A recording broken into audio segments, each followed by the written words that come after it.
നല്ലപോലെ പഠിച്ചതാ യേശു കർത്താവ്. നമ്മുടെ ജനത്തിന്റെ ഇത് ആരുടെയും തെറ്റല്ല, ഇത് ഒരു മനുഷ്യരുടെയും തെറ്റല്ല. ജനത്തിന്റെ ഹൃദയങ്ങൾ നാച്ചുറലായി അങ്ങനെയാ. ഏതേൻ തോട്ടം മുതലേ അങ്ങനെ ആയി വന്നു.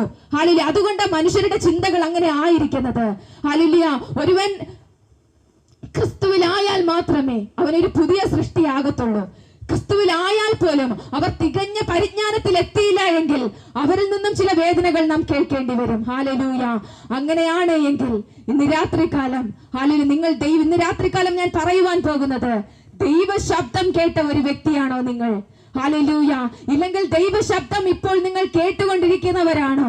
ഹല്ലേലൂയ. വ്യക്തമായ ഒരു കാര്യം പറയട്ടെ, മനുഷ്യരെ നിങ്ങൾ നോക്കുകയേ ചെയ്യരുത്. നിങ്ങളുടെ ജീവിതങ്ങളിൽ നിങ്ങളുടെ ഉയർച്ചയിലും താഴ്ചയിലും ദൈവത്തിന് മാത്രം മുൻസ്ഥാനം കൊടുക്കുമെങ്കിൽ, വിശേഷാൽ ഈ അന്ത്യകാലഘട്ടത്തിൽ നാം ജീവിക്കുമ്പോൾ, ഹല്ലേലൂയ, നമ്മോട് കൂടെ ആരും കാണത്തില്ല. ഇന്ന് നാം പലരും നമ്മുടെ കുഞ്ഞുങ്ങളെയൊക്കെയും ലാളിച്ച് വളർത്തുന്നു, അവർ നമ്മോടുകൂടെ കാണുമെന്ന്. ഇന്ന് ഞാൻ മാതാപിതാക്കന്മാരോട് ചോദിക്കട്ടെ, നിങ്ങളോടുകൂടെ എത്ര പേർ ഇന്ന് കൂടെ ഇരിക്കുന്നു? നിങ്ങളോട് കൂടെ ആരും കാണത്തില്ല.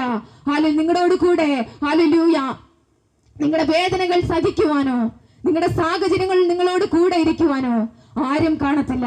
ഇന്ന് രാത്രികാലം ഒരു കാര്യം പറയാം. ഹല്ലേലൂയ. ദൈവത്തിൽ വിശ്വസിച്ചു കഴിഞ്ഞാൽ, കർത്താവിൽ ഒരുവൻ വിശ്വസിച്ചു കഴിഞ്ഞാൽ, ഹല്ലേലൂയ, ദൈവം നമ്മോട് കൂടെ അന്ത്യത്തോളം കാണും. ഹല്ലേലൂയ. നമ്മെ വാഗ്ദത്തം പറഞ്ഞു വിളിച്ചവൻ, നമ്മെ ഹല്ലേലൂയ നരയ്ക്കുവോളം ചുമക്കാമെന്ന് പറഞ്ഞവൻ, നമ്മുടെ ഏത് പ്രതികൂല സാഹചര്യത്തും നമ്മെ താങ്ങുവാൻ ഇടയായി തീരും. ഹല്ലേലൂയ. ഇന്ന് രാത്രികാലം ഞാൻ പറയുന്ന ഒരേ ഒരു കാര്യം, നിങ്ങളുടെ വിശ്വാസം, നിങ്ങളുടെ പ്രത്യാശ, നിങ്ങളുടെ ആശ്രയം അതെല്ലാം ദൈവത്തിലായിരിക്കട്ടെ. നിങ്ങൾ എന്നും പ്രാർത്ഥിക്കുന്ന വ്യക്തികളായിരിക്കാം, നിങ്ങളുടെ തലമുറകളെ ചൊല്ലി പ്രാർത്ഥിക്കുന്നവരായിരിക്കാം. യേശു കർത്താവ് ജനത്തോട് പഠിപ്പിച്ച ഒരു പ്രാർത്ഥനയാ, നിങ്ങൾ നിങ്ങളെ മക്കളെ ചൊല്ലി കരവിനെന്ന. ഹല്ലേലൂയ. നിങ്ങൾ ഇപ്പോഴും കരഞ്ഞുകൊണ്ടിരിക്കുന്നവരായിരിക്കാം. നിങ്ങളുടെ പ്രത്യാശയ്ക്ക് ഭംഗം വരാതെ, നിങ്ങളുടെ വിശ്വാസങ്ങൾക്ക് ഭംഗം വരാതെ നിങ്ങൾ ആയിരിക്കുവാൻ തയ്യാറാകുമെങ്കിൽ, സെക്കറിയാവിന്റെ അടുക്കൽ ദൂതൻ ഇറങ്ങിയതുപോലെ നിങ്ങളുടെ അടുക്കലും ദൂതൻ ഇറങ്ങും.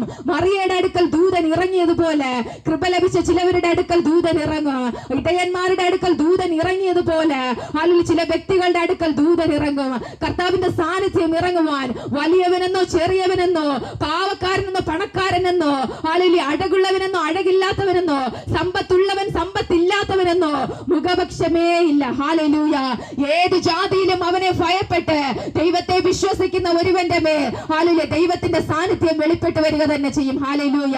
നമുക്കത് വ്യക്തമായി കാണുവാൻ കഴിയും. അപ്പോസ്തലന്മാരുടെ പുസ്തകം എടുത്ത് നോക്കിക്കഴിഞ്ഞാൽ ഹല്ലേലൂയ അവിടെ കൊർനെല്യോസിന്റെ ഭവനത്തിൽ ഹല്ലേലൂയ ദൈവത്തിന്റെ സാന്നിധ്യം ഇറങ്ങി വന്നു. അവന് വേണ്ടി ഹല്ലേലൂയ ദൈവത്തിന്റെ ദൂതൻ